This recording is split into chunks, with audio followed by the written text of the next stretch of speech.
Hello friends मुनीस kitchen को आपनकर आज स्वागत। मु आज प्रिपेयर करने को जाऊँगी गणेश पूजा उपलक्षे खीरी। मोर गोटे सब्सक्राइबर भाई मते अनुरोध करिसेंती गणेश पूजा उपलक्षे खीरी बनई देखिबा पई। आसंतु देखि नेबा खीरी पई कौन कौन सामग्री आवश्यक।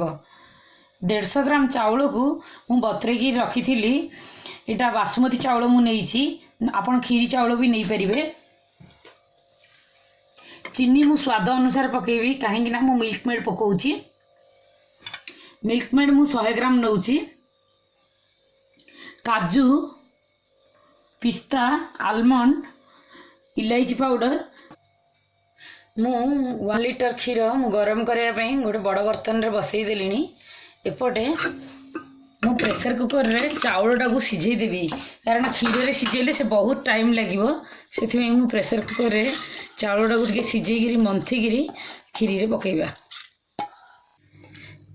मु चाउलटा को प्रेशर कुकर रे सिझेबा जोगु से बहुत शीघ्र हेई गला। मात्र 5 मिनिट 10 मिनिट लागिला। आपण सिमती कले से शीघ्र खीरी हेई जिवो। देखंतु एथर चाउलटा सिझी गला परे आमे एमती बेला रे टिके प्रेस करिगिरी मु जो बॉइल्ड क्षीर रखीची सेथिरे पकेइगिरी पुनी सिझेइबा खीरी करिया पई। देखंतु राइसटा को मु एथर बॉइल्ड क्षीर रे पकई देबी। एबे एथिरे आमे रांधिले एडा भल से पूरा मिसिबो क्षीर सहित। आपण जेतेबेले भी सिझेबे राइसटा को टिके बेला रे कि कहीं रे भी स्माश कर देबे, नहले से सिझिया को टाइम लागिवो। नहले खीरी चाउल नेले जल्दी ही जीवो। मु बासमती चाउल नै थिया जोगु मोर टिके लेट होउची।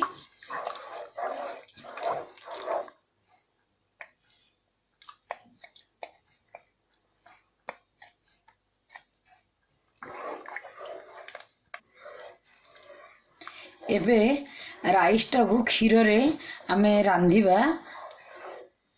क्षीर फुटी जाइतिला सेथि में क्षीर आउ छिड़ीबनी।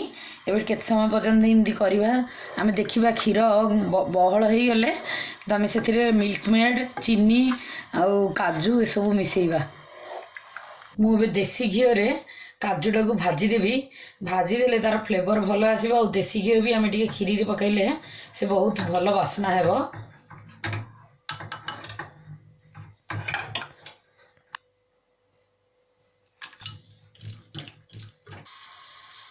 देखंतु चाउलटा जो एथिरे मु क्षीर रे पकाई थी से गोटे बॉयल आसी गलानी।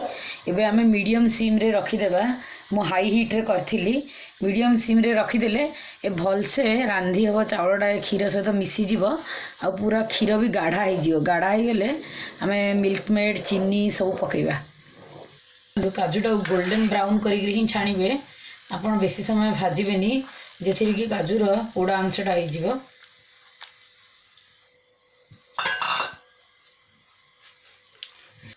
मु आउरी भी काजू छाणिकी पकाउची।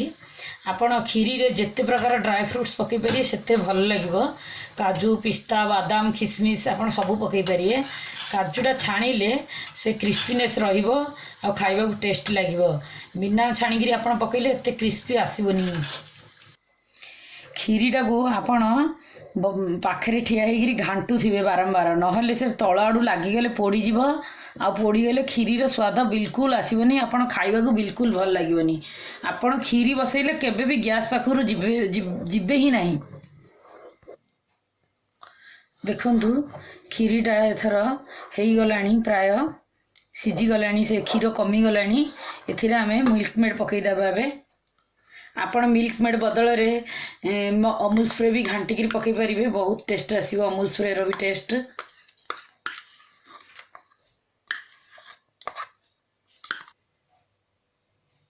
अमूल स्प्रे आपण पकईले 100 ग्राम ऊपर खंडे पकईबे। मु मिल्क मेड पकईची 100 ग्राम ही पकईची।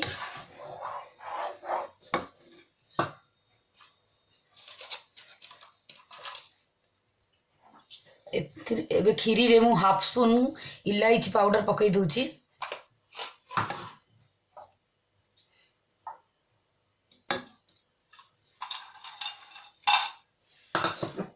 चीनी मु मिल्क मेड पकईची से चीनी मु 4 स्पून खंडे पकाउची।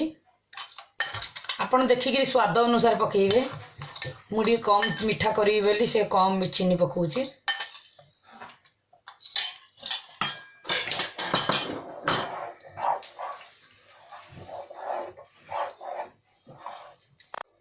मु खीरी रो भल टेस्ट आसियो बोली मु अमूल स्प्रे 2 स्पून घांटिकी पकाउची।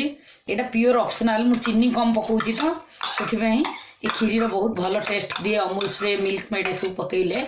आपण मिल्क मेड न पकईकरी बहुत सारा अमूल स्प्रे भी पकई पारे, किंतु क्षीर सहित अमूल स्प्रे कि मिल्क मेड पकेबा निहाती दरकार।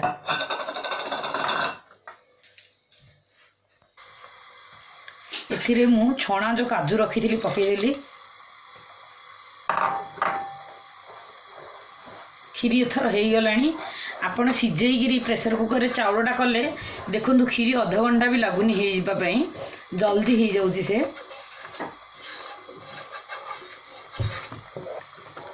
वे मुझे आलमंड भी कटा आलमंड काटिकी रखी पकई दूची,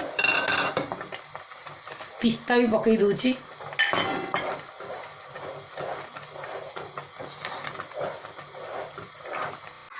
एबे देखंतु प्रॉपर भोजी स्टाइल रो खीरीटा हो गला। आमे एबे गरम गरम सर्व कर दे। मात्र हाफ एन आवर भितर खीरीटा प्रस्तुत हो गला। देखंतु खीरी करिया किछि बड़ कथा नाही। आपण सबू रखी थी साइज करी राइस टा को आगु बतरे की रखी थे आ प्रेसर कुकर सिझे देले से संगे संगे हो जिवो। एथर गैस बंद करी खीरीटा आमे प्लेट को काढ़ी देबा, सर्व करिबा।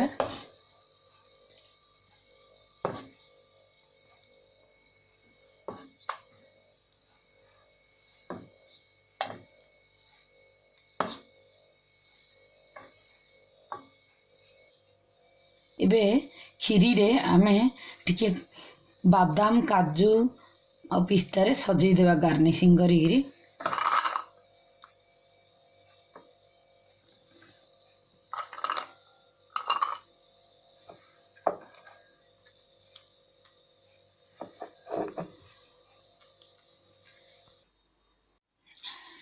खीरी की आपण सब बेले ठंडा करके ही खाइबे ताहले बहुत टेस्ट लागिबो। आशा करूँ मो खीरी रेसिपीटी आपन को पसंद आसीबो।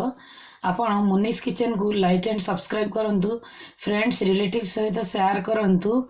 मुनीस किचन रो बेल आइकन को प्रेस करंतु, जेउथरे कि मो नुवा वीडियो रो अपलोड आपन को शीघ्र मिली जिवो।